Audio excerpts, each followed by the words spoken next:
دیکھیں جو مینیفیسٹو ہے اس میں وعدے ہی کیے جاتے ہیں، بڑی بڑی باتیں کی جاتی ہیں، لیکن ہم نے یہ ماضی کا تجربہ یہ بتاتا ہے کہ مینیفیسٹو کی امپلیمنٹیشن نہیں ہوتی اور بھول جاتے ہیں جب وہ اگر اقتدار میں آ جائیں.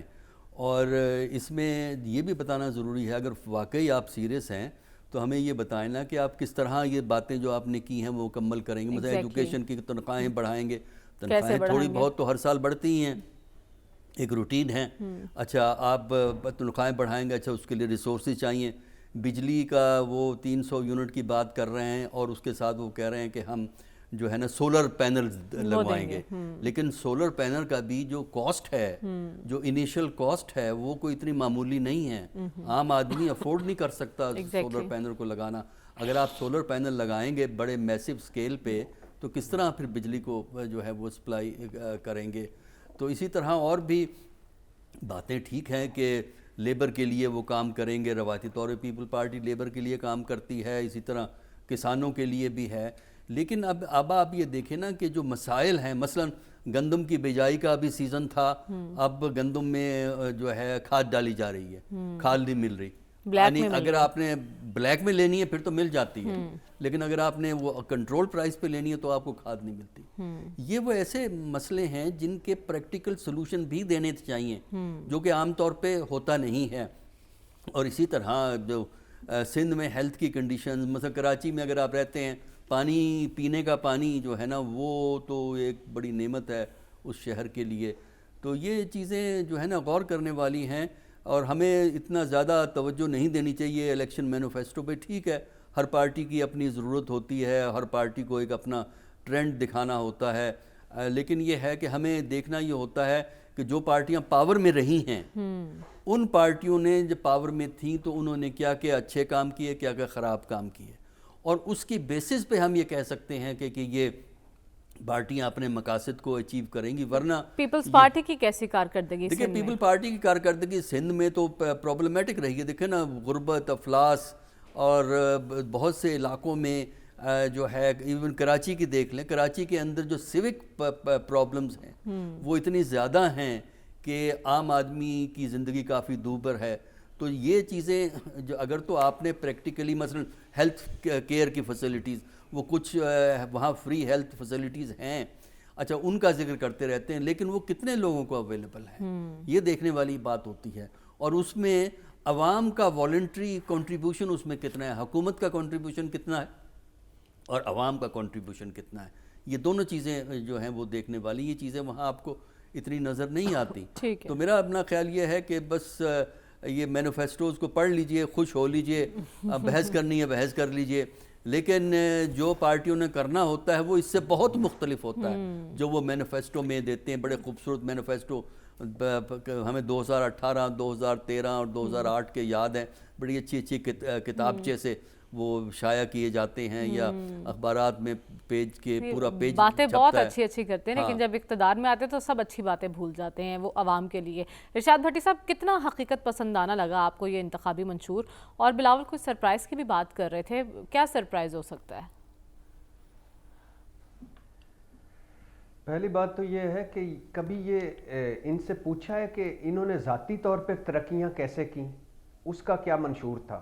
وہ منشور اگر ہمیں دے دینا تو شاید ہمارا ملک بھی ترقی کر جائے. یہ ایک چھوٹی سی 10 مرلے کی ایک بھٹی سے، لوہے کی بھٹی سے 5 بر اعظموں میں جائیدادیں پھیل گئیں. یہ کہاں کا منشور تھا؟ کتنا امپورٹنٹ منشور تھا؟ کدھر سے آیا یہ سینما کے بلیک ٹکٹ بیچنے والے یا 1-2 سینما گھروں والے یہ جو سرے محلوں تک پہنچے، یہ منشور شاندار کہاں سے آیا؟ یہ پوچھنا چاہیے. پینٹ ہاؤس بیری قزاق جس کو کہا 23 جائیدادوں والا، وہ کہاں سے منشور آیا تھا؟ ہمیں وہ منشور چاہیے، ہمیں وہ ترقی چاہیے. وہ کیوں نہیں آتی؟ ذاتی طور پر ان کی جو ترقیاں ہیں، جو خوشحالیاں ہیں، وہ کیوں نہیں آتی؟ آپ کو پتہ ہے 1957 میں قحط زدہ جاپان کو پاکستان نے چاولوں بھرا جہاز بھیجا تھا اور نقد رقم بھی دی تھی. آپ کو پتہ ہے 1950 میں جرمنی کو 5 کروڑ کا قرضہ ہم نے دیا تھا. پولینڈ کے متاثرین کو پناہ ہم نے دی تھی. آپ کو پتہ ہے کہ ہم نے موزے تونگ کو جہاز بھیجا تھا ذاتی استعمال کے لیے، جو آج بھی چین کے میوزیم میں شکریہ کے ساتھ کھڑا ہے.